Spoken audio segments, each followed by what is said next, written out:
So, hey, I'm Father Michael, associate pastor here at Christ King in St. Bernard's, and I'm glad to be here for the October Disciples Journey. So I grew up in Menominee Falls, the sixth of 8 kids, so I've got 7 siblings. 4 older sisters, 2 younger brothers, 1 older brother, and I went through St. Anthony's Parish School there. So I first heard the call really that I can pinpoint is in 2nd grade of my first communion. I received communion and went back to my pew. I knew I was in the front row at St. Anthony's. I can still see it. And I looked back at the priest who was kind of getting stuff set at the altar again afterwards, and I thought to myself, I want to do what the priest does. And I clearly had no idea what that meant at that time. I was only in 2nd grade. But growing up, alongside a lot of really good priests that were family friends, and so I really learned kind of what that vocation meant and how much love was really a part of that.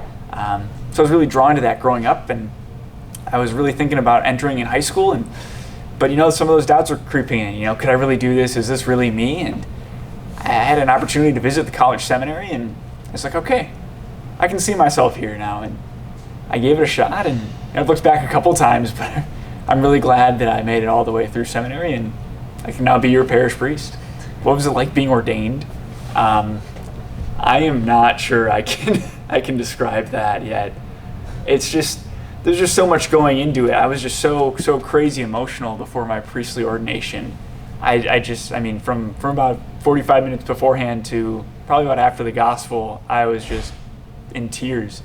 I went through 2 handkerchiefs before we even got to the ordination rite. But after that, I kind of settled in, and there was just so much, because I'd been discerning for forever since 2nd grade.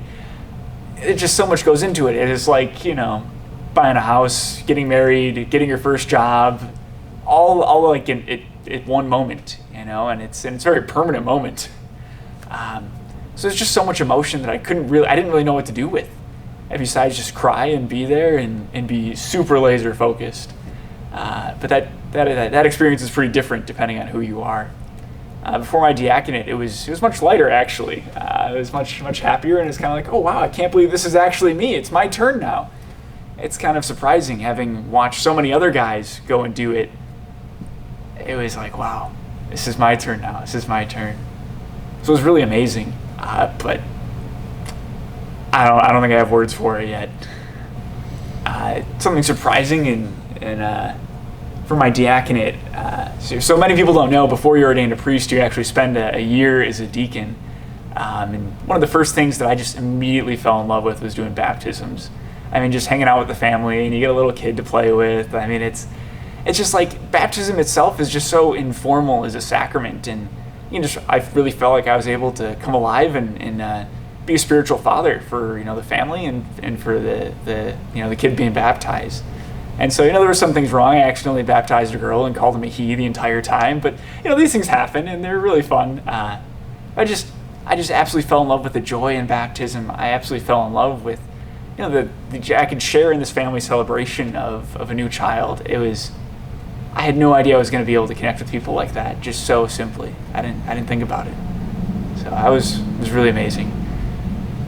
And then finally, advice to give discerning. I guess first, God calls whenever He wants to, and whenever it's perfect timing for us. So don't doubt it when you feel it, no matter how young or at what time you do, in college or later or whatever.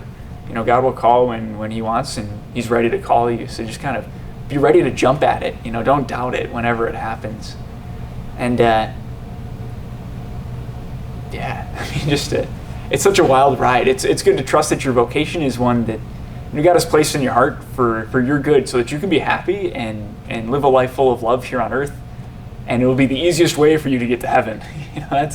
It's kind of an awesome double header for that. And gosh, having experienced it and really getting into it, it's so true. Being a priest has definitely been the joy of my life. I've only been a priest for a short time, but everything leading up to it, it just all makes sense. It all fits. In hindsight, I can look back and see so many things in my life that's like, okay, now I understand why that happened. And so when you feel that call, trust it and go and know that God has been preparing you for whatever that is and will continue to do so. If you just trust in Him and go for it, He'll lead you on your way and He won't let you down. And if you're starting a call to the priesthood or religious life, a great place to go is the vocations office here in Milwaukee. It's at thinkpriest.org. Father John Lococo will help take care of you. And I mean, you can tell me too. I'd love to accompany you with that and talk about your discernment and just to see what God is leading and to guide you through that. And then you can visit, to see whether it's real or not. We have so many ideas on what seminary is like, and I thought it was just going to be like a monastery. I was really worried that in high school I was going to graduate and then just walk around praying and chanting all day. And it's a little bit different than that most of the time. So visit and really see if you can see yourself there. It's just really awesome. So, give it a shot.